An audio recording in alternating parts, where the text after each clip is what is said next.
Trinamool Congress chairman আমি অব্যাহতি চাচ্ছি, আমি তৃণমূল কংগ্রেস দলের চেয়ারম্যান হিসেবে পদত্যাগ করব। আবেগ তাড়িত হয়ে লিখিত কিন্তু এখনো দেইনি। তুই ভাগ্যবান যে দিদি আমাকে, উনি যে নিজে ফোন করেছেন আমাকে, আবেগ তাড়িত ভাবে আমি দিদিকে বললাম, আমার তখন চোখে জল আসে। দিদিও খুব দুঃখ প্রকাশ করলো, সত্যি আমি ধারণা করতে পারি এরকম হবে। বিভিন্ন খবর পরিবেশিত হয়েছে যাতে সদ্য ঘোষিত তৃণমূল কংগ্রেসের যে প্রার্থী তালিকা, সেই তালিকায় রাজগঞ্জ বিধানসভা ক্ষেত্রে প্রার্থী হিসেবে খগেশ্বর রায়ের নাম না থাকবার দরুন তিনি প্রাথমিকভাবে তার উষ্মা প্রকাশ করেছেন। যে বিষয়ে বিস্তারিতভাবে আমাদের জেলা সহ সভাপতি, আমাদের মেন্টর জেলা পরিষদের উনি বললেন। বিষয়টা হচ্ছে যে সবটাই আবেগের বিষয়। আমরা আমাদের অভিভাবক সমূহ এখানে, খগেশ্বরদা আমাদের দলের চেয়ারম্যান, জেলার দীর্ঘদিনের বিধায়ক রাজগঞ্জে, এটা হচ্ছে আবেগতাড়িত প্রত্যেকটা বিষয়ই আমাদের কাছে আবেগের। কারণ আমরা দলটা, তৃণমূল কংগ্রেস দলটাই হচ্ছে মমতা বন্দ্যোপাধ্যায়ের প্রতি আবেগ রেখে, এবং বর্তমানে অভিষেক ব্যানার্জির নেতৃত্বে আমরা এই সংগঠনটা করি। সেইখানে উনি যে কতটা আবেগতাড়িত হয়ে কিছু কথা বলে ফেলেছিলেন, এবং তারপরে আপনারা সবই শুনলেন যে আজকে এই কী জন্য এই সাংবাদিক সম্মেলন। এবং আমি বলবো, আমাদের খগেশ্বরদাকেই বলবো, উনি ওনার মুখ থেকেই সেটা ব্যক্ত করবেন। বিষয়ে আজকে আপনাদের সাংবাদিকদের ডাকা হয়েছে, সে বিষয়ে বিস্তারিত আমাদের জলপাইগুড়ির প্রাক্তন সভাপতি, বর্তমান জেলা পরিষদের মেন্টর চন্দন ভৌমিক যেটা বললেন, আপনারা নিশ্চয়ই অবগত আছে এবং নিশ্চয়ই আপনারা এসেছিলেন ঘোষণার পরপরই যে কিছু কর্মী প্লাস আমিও, যে 98 থেকে যখন তৃণমূল দলটা গঠন হয় তখন থেকে দিদির সাথে আমি ছিলাম, দলটা করেছিলাম। এবং সৌভাগ্যের বিষয়, উত্তর বাংলায় মানে কাউকে 6 বার টিকিট দেয়নি।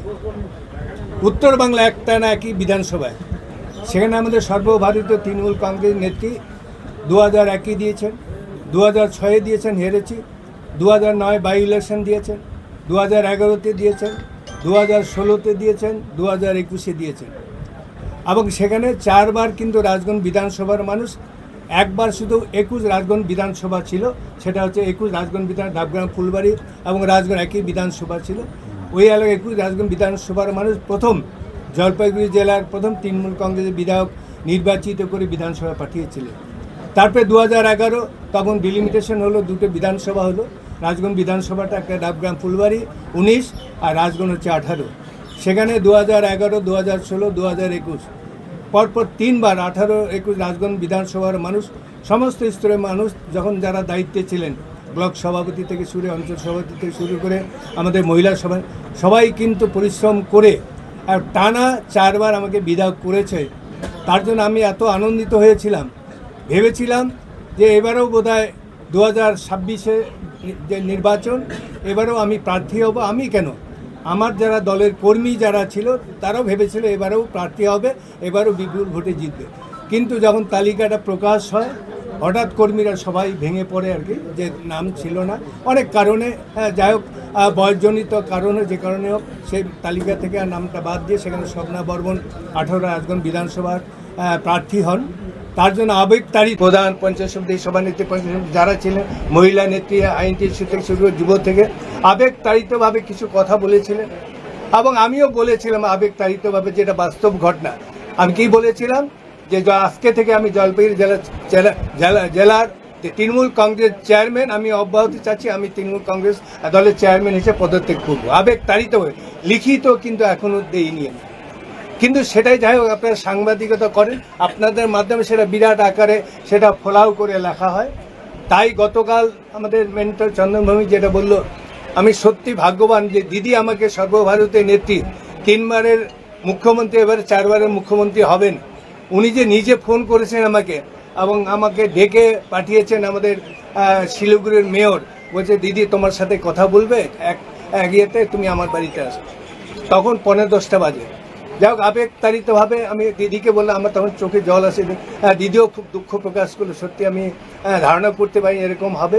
তুমি চিন্তা করো না, দল তোমার পাশে আছে, আমি তোমার পাশে আছে, তুমি এক নজরে দলটা করবা, কোনো প্রস্তাব, কোনো মতামত কাউকে তুমি দেবে না।